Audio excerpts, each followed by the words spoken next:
it's so easy right now to have you're based in Toronto and you can have developers in India. A lot of our companies are from South Asia, and they outsource their workforce to India. Their challenge there, it's the async communication, first of all, because sometimes when here it's 8, 9 in the morning, they already ended the workday. So they have to work in that way. So there's the first challenge. And the second one I would say is like, how do we create like meaningful connections, right? Because first of all, you're working in a remote environment, you're working async.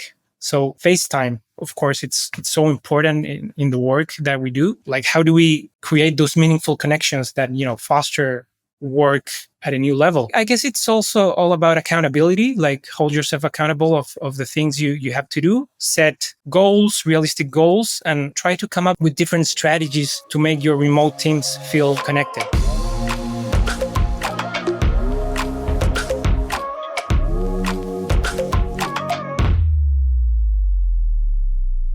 Hi, everyone, and welcome back to the Freedom of Work podcast, where we're going to be exploring how to build thriving, human-first teams in a remote and global world. So I'm your host, Leah. You may know by now, or it may be your first time tuning in. And we're going to be diving into something which every distributed teams talk about, but few get right. It is community.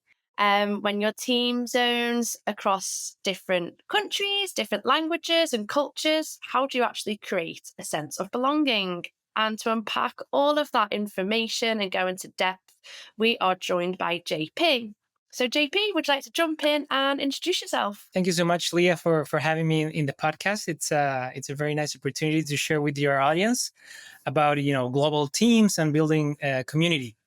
Well, first of all, a little bit about myself. My name is JP. I'm originally from Chile. In the last 4 years, I've been living in Toronto and working at global startups. We are an accelerator based here in Toronto, and we work with international startups. So we have founders from all over the world working with us. Have people from the Middle East, Africa, Asia, even Europe as well, Latin America. So we're all over the place, and we're helping them, soft land and grow their businesses here in Canada, and from here scale globally. So far we've helped over 300 startups develop their products here. So yeah, we're so happy to being able to help them into their growth phase as well. And yeah, like the theme of the topic of the podcast says, it's not easy sometimes to work in a global community with with all the time zones and stuff like that. We can talk more about that in the following minutes. But yeah, it's been a challenge, but a fun one. It's always good to be in touch with them in that way. Absolutely. And yeah, as you can see, he's spent many years being part of this. So he's got a lot of real world stories to share. So I'm really excited to dig into that. So, PP, when you think of community in the context of global teams, what does this actually mean to you? And how would you say it's different from the traditional office version of a community? It's similar in some ways, but I would say it's different most of the ways. Like, I would say this remote working has been going on since I would say maybe the invention of the internet. Even with call centers, people already, like, companies were already outsourcing their call centers to other countries, right? So it's been going for, I don't know, more than 30 years, 40 years. But I'd say, like, starting from when COVID happened, of course, this kind of like went on a bigger scale, right? So right now it's massively adopted, like, all over the most of the industries, especially in tech. We at global startups, we work with technology companies, and it's so easy right now to have you're based in Toronto and you can have developers in India. We have a lot of our companies are from South Asia, and they outsource their workforce to India. So their challenge there, it's the async, first of all, communication, because sometimes when here it's 8, 9 in the morning, they already ended the workday. So they have to work in that way. So there's the first challenge. And the second one I would say is like, how do we create like meaningful connections, right? Because first of all, you're working in a remote environment and you're working async. So FaceTime, of course it's so important in the work that we do. Like how do we create those meaningful connections that foster work at a at a new level. But I guess it's also all about accountability, like hold yourself accountable of the things you have to do, set goals, realistic goals, and try to come up with different strategies to make your remote teams feel connected. So in our experience, what we do is sometimes, we're working with companies from Middle East, right? So it's 9 hour, 8 hour difference. So sometimes we're having meetings morning time, like Eastern time, and sometimes we'll have like at night our time and morning their time. So we kind of like have to balance in a way that both parties are somehow happy with the timing of the meetings, and stuff like that. So I think this has to be designed somehow in a way that has to work. Like it doesn't have to be left to chance, especially when you depend on working remotely. Like it's not that easy. But again, we have the experience and we've been doing it for a long time now, and it's been working, and we're very happy to say that uh, we've been successful in developing these strategies, and of course we can touch in more detail as the podcast advances. But I would say that's mostly what's happening right now. Yeah, exactly. And I think you've touched on some really good things there, just highlighting that um, things like this asynchronous communication, it's also combining that with synchronous communication. I think sort of having that balance and being able to have an hour with someone online, but also having the majority of time offline, documenting that, making sure that when you leave your computer, someone can really easily jump into a project and carry on doing that for you. And I think that also sort of folds into that community sense because you're then not feeling alone because you're jumping straight into something that somebody else has left behind in essence. And I think that works for the majority of teams. So I really like that. And also the staying accountable part on your goals because even though in a remote team you do need this side, you also need this in the traditional office version because without goals, you can't really get better in your career and you can't progress. So I think the sort of asynchronous side falls into the remote, but also those accountable and goals are definitely something that crosses over into the in office Yeah, community style of and things. also And having a sense of belonging, right? You need exactly. to feel that you belong to that, like shared and common goals as well. That's very important as well. Yeah, yeah. The belonging sense is really important. But I guess with a lot of these things, a lot of things can go wrong as well. So I think a lot of teams can try and build a community remotely, but it sometimes doesn't always land. I think people can create different sort of networking channels and things, and if they're not showcased enough, sometimes it can be hard to sort of get them off the ground for the people that are just maybe just sat at a desk at home. They don't know about them enough. But JP, in your experience, when perhaps remote teams miss the mark, what sort of patterns are you seeing with that? And like, where are they typically stumbling on creating a community? And how can we sort of start to turn that round for remote teams? Yeah, I think it has to do with engagement, right? Like following through on the things. It's like nurturing the relationship. It's like, oh, I'm gonna check in. I'm having my one-on-one with my leader once a week, and that's it. And then I don't hear from him like in the rest of the week, right? It's like, you, of course, you have a responsibility to do your work, but it's especially when you don't have the FaceTime every day, you need to nurture the relationship. And I think that's where most remote teams miss the mark. Like, okay, this is the job that I'm doing. I need you to do this, you know to comply with your job, and we have these weekly check-ins. But I don't think it works like that. It has to be like, engaging every day, like, team, how are you doing? If you need anything from me, I'm open all the time to have a conversation. If you need anything that I can do to support you, and stuff like that. It's even if you know you don't have anything to say, it's like, how are you doing, like stuff like that. Especially because people are connected even if they're not working. They're connected, like they'll be on their phones, they'll be doing something else, but I would say most of the time they're online because their lives, our lives in general, they revolve online. So how do we make this day more enjoyable, right? So I think it's being there, of course holding themselves accountable, but I think it also has to do with the culture of the company, like remote first, right? Because some companies, they have the hybrid component, right? Like they have a couple of days in the office, and I like that because at Global we have of course a local team that we work in Toronto. We come to the office twice a week, but with our startups sometimes they're fully remote, and sometimes it's hard to check on them all the time because again the time zone difference, the async um, uh, essence of the work.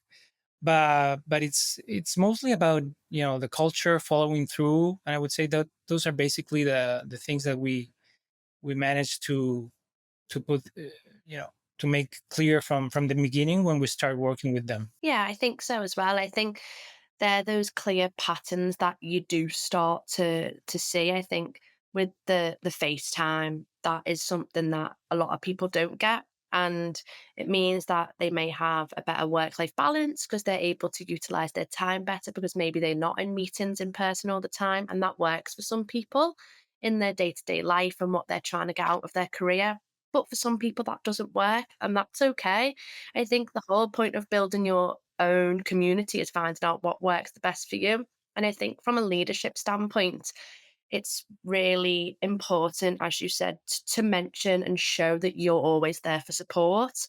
Um, Given the option of, I think a weekly meeting is good, but is it enough to keep that community strong? I think it's also a good point to maybe give them an option. Do you want to meet for a one-to-one work based and maybe in a half an hour just to chat about life? Sometimes that's all people actually like, and I think it's quite nice to have if teams also have these type of meetings. It helps you just come out of your shell a little bit and you're not so work focused, especially in the first 3 months of being at a business. Sometimes you're so work focused that you forget that you haven't really shared anything about your personal life. So I think that, and then you're connected on the online, but with your friends and family, you sort of miss out on that element sometimes. So I think it's really important to share from a leadership point of view to say, oh yeah, how was your weekend? What did you get up to? And letting your people underneath you feel like they can share that as well. I think that, Like you said, the first few months are critical, and I think it's also about setting boundaries of what's expected, right? Like we have 9 to 5 whatever from like Eastern time. What's expected of you that are working on Asia or African time. So it's also about like if I want an answer right away, maybe I won't have it because they're yeah, off or maybe sleeping even. yeah, Like it's setting boundaries as well, that what makes the work more bearable, right? yeah, exactly. Those boundaries that help. And I think that is also a good point because if you are in a remote team, you need to understand that maybe your answer isn't going to be straight away because you can't just walk up to someone's computer and say, "Hey, Gary, where's my document?" for example. But I think it's a good way to sort of push through this is using Slack and using these sort of channels because maybe if you put the question in a channel to the whole of the customer success team, there might be someone else in your time zone that can answer this question. So I think utilizing these types of tools also helps. And I think, as you mentioned, it makes it a lot more enjoyable because you're not maybe waiting out for someone to reply. If you can put it in a sort of open channel, a lot more people can reply. And you can find yourself speaking to someone that you maybe didn't know you were going to speak to before that call, setting up a call with maybe them and finding out a little bit more about their role. I think that also helps with also bringing in that culture element as well, because you want everyone to feel involved and sort of believe those individual values and mission and goals for the company as well. I think that's really some good points to start off with, building your community and building upwards from there. I really like that. And then um, if if you were sort of if we look at all these typical miss the mark points and you're gonna start from scratch and you want to build a community, for example, for a remote team, what's one thing that you'd make sure to include that perhaps maybe we've mentioned that often gets overlooked and you think it's a necessary thing for including in this? You may have touched on it already, but I just think it would be a good way to summarize that. For sure. And I think it's yeah, I think I mentioned it is the shared mission, the shared goals, the values, the culture that eventually the company has. Because, and again, we go back to the sense of belonging. Like, is it what I'm doing here just for, just for the pay, or am I like really, committed to the success of the, because most of the time, like we work with early stage startups, so sometimes it's like they have an idea, they don't even have like traction or sales, they have an MVP. So it's like Yep. believing, right, that you're gonna achieve something in the long run, right? So it's about that commitment and uh, shared, yeah, share the vision, the mission of the company. And of course, how can you accomplish that from a remote setting? I think it's about, maybe like storytelling, origin stories, like how the company was, how it was created. Like, let's start with an onboarding that's not only what's expected of you, but what's the origin of the company, like. And for like serial founders, how I've had so many, failures in the past, like how my failures, made me what I am right now, and how the success looks for the long run. So I think it's getting to know the team, because if you won't have that FaceTime all the time, you need to somehow feel a connection. And I think storytelling, it's not only in work, like you see storytelling everywhere right now, like it's a way to sell as well, like in advertisement, and when you're selling a product as well. So when you are coming up with a remote workforce, you're also building a remote workforce, and you're building a story alongside with them as well. So you have to make them feel that they are part of the story as well. They're making story together. So you Yeah. are kind of like working. You know, you have to make them feel that they're working with you, not for you, right? I think that's a really good thing that you've summarized sort of those pitfalls and where people stumble on. But I think that's a really good point. If you're going to start something from scratch and you've seen it straight up from a lot of the startups that you've seen and worked with, I think that storytelling element really brings people into it and makes people believe a little bit more because they understand the reason why the founders created it, why it's successful, and why you've in a way been chosen to get the position and work there as well, because I think that also gets embedded in the interview process as well, because if you're reading those missions, those values, and you are sort of understanding that, I think that should be pushed through as you are employed and gone through that. So I really like that storytelling element. I think that's a really good point. And I think we've also spoke about it briefly about these sort of shared identity, rituals, and culture. But I think those, as we mentioned, those sort of moments and asking people how they are, I think it does also create a shared culture. So, how do you think you've seen the sort of shared identity and rituals happen in early stage global teams that you've worked for and worked with? Yeah, especially for for smaller teams, sometimes it's easier to get to know all of them. Like, especially when you're in your weekly or monthly meetings, if it's a team of like, I don't know, 5 to 10, you know everyone almost after a month or a couple of months. You already know most of them. But I've seen in like bigger teams, like there was this tradition that I really liked. That's like a weekly coffee chat on Slack. There's a Slack bot, that kind of like pairs you with people from the team. So I was really, usually we had it on Fridays. It's more like a relaxed day, and you could have that opportunity with the team. Like it was a morning coffee. We're working with Vancouver, that's 3 hours behind in this job that I used to have. And yeah, it was morning time for them, so it was like noon for us. So it was a good time to have, like, coffee and chat about whatever. The good thing about the Slack bot as well is that it had like some pointers that you could use to start the conversation, like small talk points and stuff like that. So it was always, good to get to know people that you weren't involved in the day-to-day, things, especially like because I was mostly part of like the marketing team. So I get to speak with, engineers and developers that I didn't work with them, like, on a day-to-day basis. So I think that's a good way to get to know everyone in the company. And also, a thing that we do in our current team is that we have our personal Slack emojis. So everyone has their emoji, and whenever someone says something, oh, I like a win, or they're just checking in, we just react with their emojis, and it's fun also to see that you're, being taken care of, being taken into consideration. Like, you have an emoji. I love emojis, so I use them all the time to convey ideas sometimes. And one thing that we started doing recently as well is on Fridays in global startups.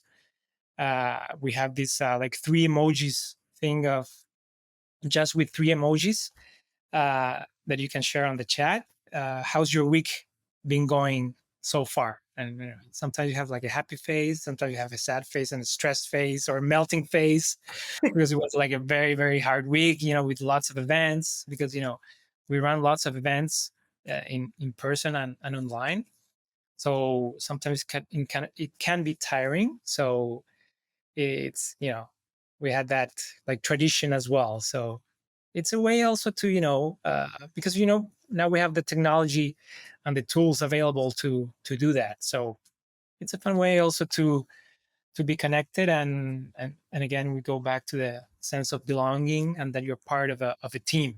For me, it's like, even when, like, before COVID, one of the things that motivated me the most to go to work is the people that I work with, more than the companies. Like, if I feel like my working environment, my boss, my leaders are like, great people, it makes the work so much more enjoyable, right? Like, sometimes when you are like walking to work and like you're dreading getting there, like, oh man, I feel like stressed, nervous, I'm sweating. I would, I mean, sometimes you're working out of necessity, but I mean, if you have the chance, like, to get out of a toxic working environment, I would suggest to do it as well, because even remotely, you can have like a toxic working environment, right? So it's tough. Yeah, I think some really great points there, and I want to touch on them. Also, love the coffee bot because I think, as I said, it gives you the opportunity to speak to someone. For example, yeah, in the engineering team, they could be telling you about a new product update, and from the marketing team, that's going to be really valuable because it's going to help shape the content in the upcoming month. So maybe something like that. But also asking, this person that you're speaking to might be based in Croatia, for example, and you may be going on holiday in Croatia in a few months. So you may be getting some top tips from restaurants, places to go, or places that they visited as well, because they're going to be working remotely. So I think it's a really good opportunity to find out even those hidden gems across the world, and it really sort of brings it into a community level because you're finding out restaurants, bars, co-working spaces, the best beaches. And I think that really brings in like the human element, and as well as and I love the way that it sort of says, ask them their favorite holiday destination or their favorite food, for example. And I think that's really good at sort of breaking the ice. Yeah, yeah, and you get to know about different cultures, and again, like, sometimes you say, "Oh, that's a cool place." I mean, you're working remotely; you can work from anywhere in the world for like a month, 2 months. I have a lot of people that I know that are, they go to, different places. They stay there for 3 months, and then they come back. They go to other places. It's more common than before, like the nomad working style. right? Exactly. And I love the emojis because sometimes people don't want to say they're stressed and don't want to say they're feeling a bit unhappy. But I think if you can summarize it in three emojis, it sort of gives you a bit of a way to say it, and it just gives you a little bit of a release in a way. But also, if you're feeling happy about your week, you can. So I really like that three emojis. And of course, as you said, the whole sometimes your work can be really good, but if the people around you that you're working with aren't, then of course you get a thing called this. Well, in the UK we call it the Sunday scaries. Oh yeah, here it's the same. Yeah, the Sunday scaries, like those are Yeah, the worst, right?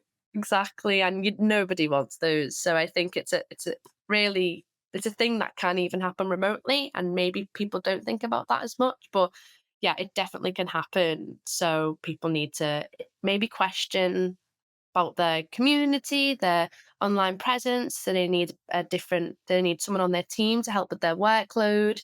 Just asking those questions and also making sure their manager is checking in and asking those questions as well, I think is really vital. My lord, I see not how this pertaineth to the data analyst position. If thou can extract a sword, thou can extract data. Thunder and badgers! From whence do ye hail, mighty peasants? Vancouver! Vancouver? Nay! We cannot employ internationally. The fees, the red tape! It must be put back. Be gone, Canadian! I think you've sort of mentioned some really good team habits and quirky rituals there, which I really enjoyed. So I think as we're sort of speaking about that culture and bringing in that side of it, I think it's really interesting to bridge those geographical gaps and cultural gaps. It's really nice to see that shared sense of belonging, as we've mentioned, and I know especially when the team is spanning across continents. And JP, I know you've worked across different regions and cultures. And what would you say has worked well in bringing people together across borders? And what would you say hasn't worked so well with that? Again, like you said, we are working with so many different cultures, like from Asia, Africa, even Europe. It's like what we like to do is like for them to share their, like, some of their customs, some of their holidays, because sometimes we have a holiday here in Canada and we don't work, but they still have to work, and sometimes they have a holiday and they're not working, and vice versa, right? So for us, it's good to have like a calendar, with all the holidays, and sometimes acknowledge them, like, oh, happy whatever, like happy Chinese New Year, happy Nowruz, the Persian holiday, Persian New Year, because we work with a lot of companies from Middle East, from Iran specifically. So at this point, we already know all of their customs, what they celebrate. Like on December, they also have this holiday they do to celebrate the beginning of the winter solstice on December 21st. So imagine, like, right now I know a lot of their culture, right? So across different time zones, across different geographies, like you said. So we do that. We account of all of the culture as well. What's the typical dish of where they come from, and we have those kind of conversations as well, that are more personal rather than like work related. I think that's worked a lot, to feel more of a connection with people. And I've seen that something that doesn't work. It's for instance, like we're celebrating like Black History Month, or like in June. I think it's in June that you celebrate like diversity and LGBTQ community. So those are like specific months, and sometimes it feels like uh, it doesn't feel like genuine when you're just celebrating isolated months, because everyone's doing it. I think it has to be like more of a whole year, all the time, celebrating inclusion, because inclusion right now, it's not only like about the including people in different time zones, in different places because of the remote work, but it's also about including, and it's trending right now on top of everyone's head. It's like diversity, equity, and inclusion, right? So I think it's a matter of also acknowledging there are, different states of being, of course, and not only because it's, Black History Month or Diversity Month, we'll celebrate those months. It has to be something that's, genuine, of course, that comes from, from the heart, let's say, and that has to be nurtured, like I said before, throughout the whole year. Yeah, absolutely. I think, yeah, I really enjoy seeing different cultures share their various holidays or their dishes that they've created. I really like seeing, like in our Slack group, we have a lot of people posting photos of their remote life. So that's showcasing, I think it was Cinco de Mayo the other month, with just some amazing photos. People are going to Mexico or to China and showcasing those photos. I think is a really amazing way to bring people together and show that they're really utilizing that remote work and life. But also, I 100% agree. I think you can't just be part of. I think when you're creating these D&I strategies, that it can't just be a tick box, because if you're doing it as a tick box, you're not embedding yourself into this genuine feeling of inclusion. You're just participating for the sake of having a colourful flag on your logo and removing it the next month. I think you have to be inclusive and you have to be genuine and you have to, as you said, nurture it through the entire um, strategy. Because if your employer branding is a token to the LGBTQ, then that's something that needs to be pushed throughout. And I 100% agree with you. It can't be something that is just done, yeah, for a tick box. It can be something that maybe people start to do if they really want to get into it. But I think people also need to find those different ways of training and finding the best way to do that, to showcase that you really are interested in showing that you're inclusive and have a good strategy behind that. But yeah, it's just making sure you do that in the right way. I think that's really important. I like that concept, like tick box or check box, that a lot of people are doing just of the sake of it. Like it doesn't work long term, right? Like checking the box because it has to be done. It has to be around, a belief and culture that's, like deeper than just checking the box, right? Yeah, absolutely. It becomes too, like I said, that too much of a trap, and people are falling into it and not actually sort of embracing that authentic culture that they're trying to celebrate. So yeah, I think that's really interesting. And I'm not sure whether you have sort of a moment that you could perhaps share, or something that you've experienced in this, but where you've sort of seen someone creating that surface level connection, and maybe sort of exchange of something that is a lot more deeper and more meaningful, and then sort of embedded into the company's um, culture. Yeah, I think what I've seen is that it goes deeper when it's something more personal, like it's not always work related,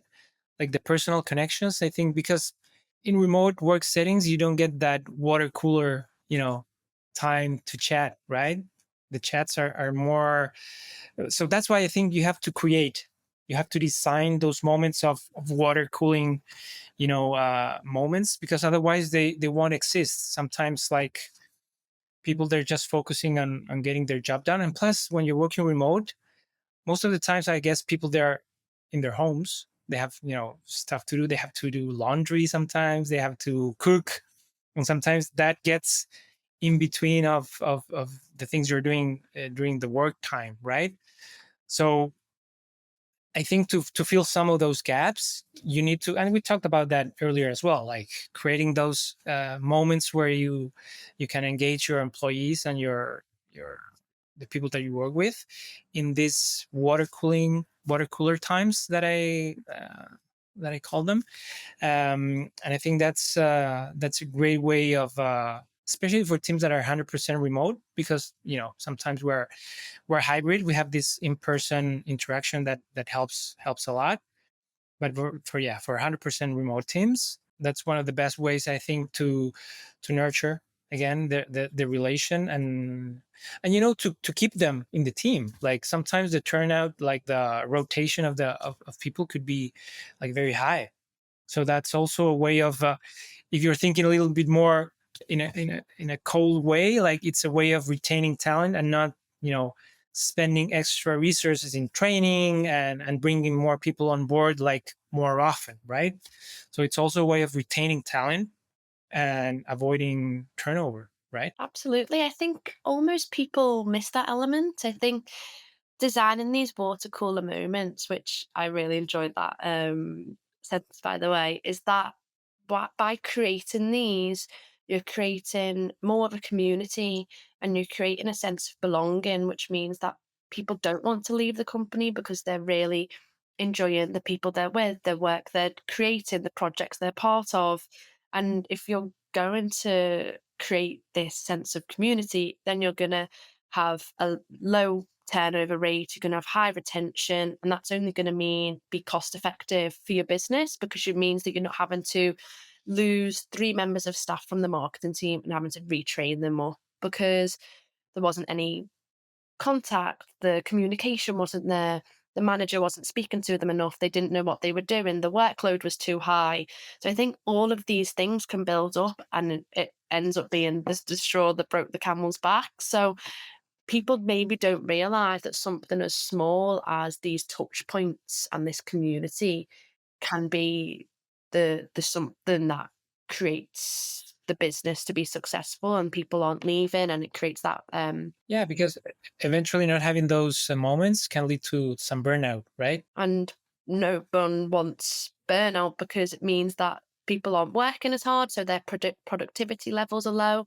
And I think people also forget that even though you're in a remote setting, um, the work that you're doing, you may have a low productivity rate if you're feeling burnt out. Um, but also that's where leadership does need to come in because they're checking in on those people and they're saying, "Oh, where's this project at?" And it's like, "Well, actually, this team's asked me to do that. Another team's asked me to do this." And it's like, if we'd communicated this 2 weeks ago, we would have known that we wouldn't be able to complete this deadline.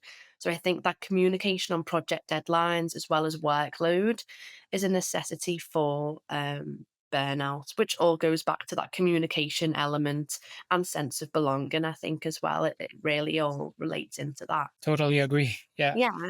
Um, and then also, as we're speaking about communication, I think a lot of the pointers that we've spoke about is this async communication tools and strategies for community engagement. We know it's a challenge, and creating those moments, those water cooler moments, I think is a great way. But sometimes it can feel like you're sort of shouting into a void. Nobody's listening to you. So, how do you make async communities feel as connected as possible? Is there any sort of tools, platforms, things that you would suggest that you've used or have experience in? Yeah, like you said, like it's the engagement and follow through, because like you said, like if you're shouting into a void, like, people won't feel as connected as they should, right? So what we do is like every time someone, because sometimes it's just crickets when someone posts something on Slack and I say like, why this guy just said something like very, interesting or important, and no one, took notice. Maybe they were just busy doing something and then it just got away, right? But I'm because I'm community engagement. So for me, at least, that's my role here at Global. It's like engaging with the community, right, and make them feel welcome as well. So I think that's one of the things that works all the time. And again, since it's async, of course, if someone posts at 3 in the morning my time, I won't reply right away. But yeah, at 9, at 10, I will. So still, they'll check it at some point. But yeah, that's one of the things that we do a lot here. And of course, not always be, because we work on the startup world, the technology world. It's very relaxed in a way. It's not like the corporate world where everything's very like square and strict, and the protocols for to communicating are different. We're different that way. We make it more enjoyable. We make it more fun. The communication, we use again a lot of emojis. We're not that serious all of the time. So that also makes it more enjoyable, and makes the async communication work a little better. Yeah, absolutely. And I think it's that balance of the async communication, of course, documentation, but also setting those boundaries, not expecting someone to answer a message at 10 p.m. They should have their notifications muted or paused. And I think for remote teams, they need to do that and split the work and home life, because your home is your office at the end of the day. So I think having that the cut off points of when you can and won't be answering, I think is important. So those boundary settings also play into it here as well. I think that's really important. And then also, as you are all about engagement, for teams that maybe might be a little bit nervous about starting yet another platform that helps with community or another tool, what's sort of a way to help people get involved without overwhelming people, or maybe people who are a little bit nervous to start off engaged in a community? Is there any way that you sort of help that, or yeah, any tips to help people engage with async without overwhelming them? Exactly. That's the word I was gonna use. Like, not overwhelm them with a lot of different tools and platforms. So, like, we try to focus only on Slack, for instance. That's the main tool that we use because it has all the features, like all the channels and the threads. You can share images, videos. You have the huddle option as well. So it's very complete. It has all of the tools that we're looking for when we are trying to interact with our community. We also use like WhatsApp, more informal tools of communication as well. But we try to keep it all in one like main platform, not to overwhelm, of course, people, and also all the integrations that platform has, like the Slack bots that are the different channels for different interactions. I think that's key, and keep it simple. I think that's the key. Keep it simple. We have this platform where we interact all the time. We make sure to let them know since the beginning that this is the way we're gonna interact. This is what expect. Like, there's some community guiding rules that that rule the community, and we have a we need to make them aware that this is what's going to happen from day one. Like, this platform is going to be used for this kind of conversations. For more formal things, we'll use email and stuff like that.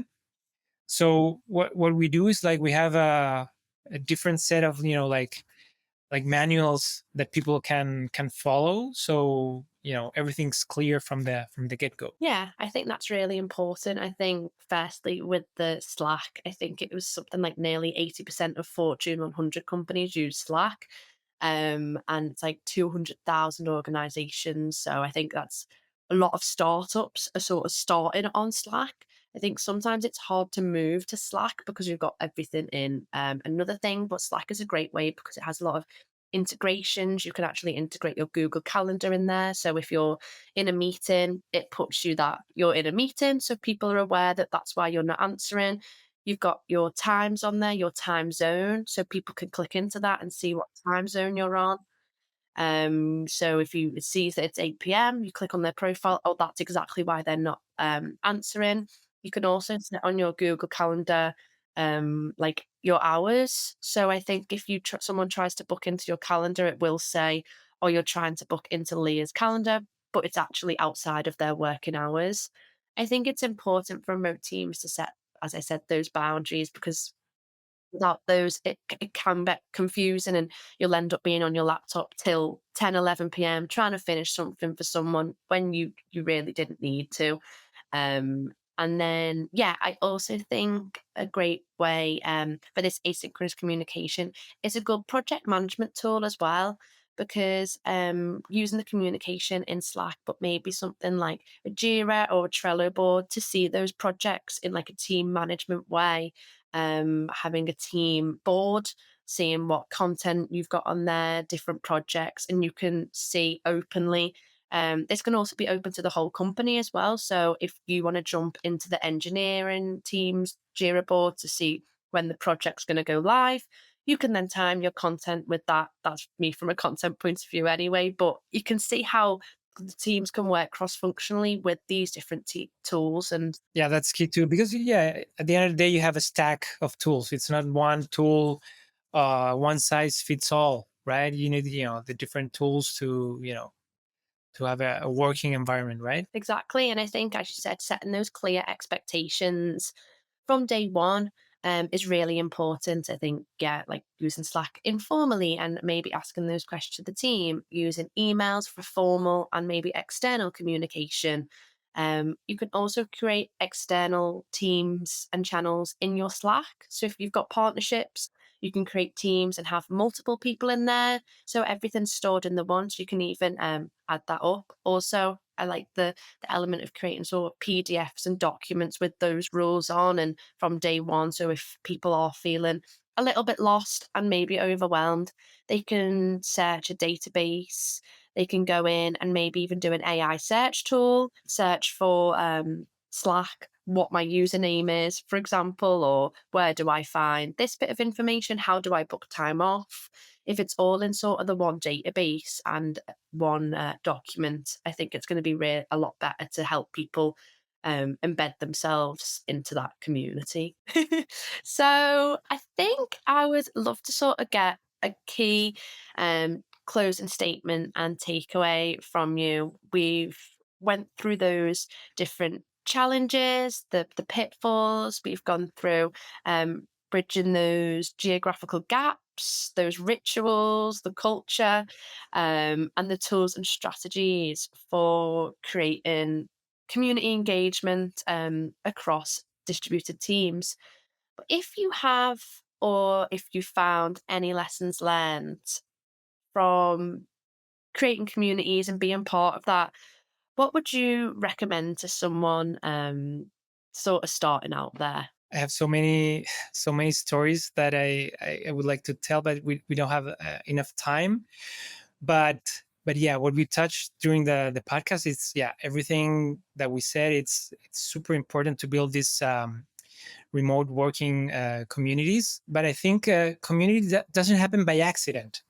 Again, I come down to the sense of belonging and how you have to design the spaces for people to connect. It's not like good leaders. They're just, they have to build the product, but they also have to build the spaces for people to interact, right? So I think it all comes down to that, like build with, not for, right? Those are the key takeaways. And I think building community takes time. It's not from one day to the other. Like, you have to be patient. Patience is key as well. And I'm so glad sometimes when I talk to a lot of people all the time, and it's so rewarding when I don't know, I'm connecting a founder to an investor, for instance, and they said, "Oh, thanks to you, I could get this investment. Otherwise, I wouldn't have, being introduced to this person, right?" Like, and it's a day to day thing, like, and they see that I'm there every day, like I'm posting because, again, community engagement. I'm posting about events, about meetups, about grants, about different opportunities for them to grow. Because at the end of the day, they're looking to grow their business, and yeah, that's super rewarding in a way. And with that mindset, then I think culture will eventually grow organically, right? Like, things will start to permeate everyone in the organization. Like, I'm doing this all the time. Sometimes others pitch in. People feel that, feel more confident that they can do it as well. Like, they can post their feelings even. Like, every time we celebrate we celebrate a win, we do it, and everyone's like cheering for them as well. We have like a wins channel, hashtag wins on Slack as well, that we share all of our accomplishments. Of doesn't have to be like daily or weekly, even monthly. It works as well. So it's building those spaces, creating the community, and again, it doesn't happen by accident. You have to feed it, to nurture it, so Yeah, that's it. So it absolutely. works. Right? I think that's key to design the spaces to connect not only the product but the community, and it's all for business success at the end of the day. If you celebrate those small wins, if you engage in the communities, designing those spaces to, in essence, engage and retain the best talent. So yeah, I really enjoyed that conversation. I've learned so much from you, JP, from designing to async rituals. You've given me and the audience a lot to think about.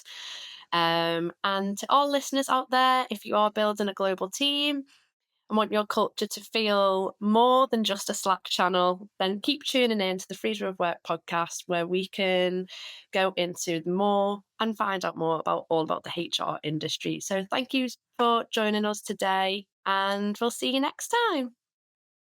Bye. Thanks, guys. Have a great day. See you.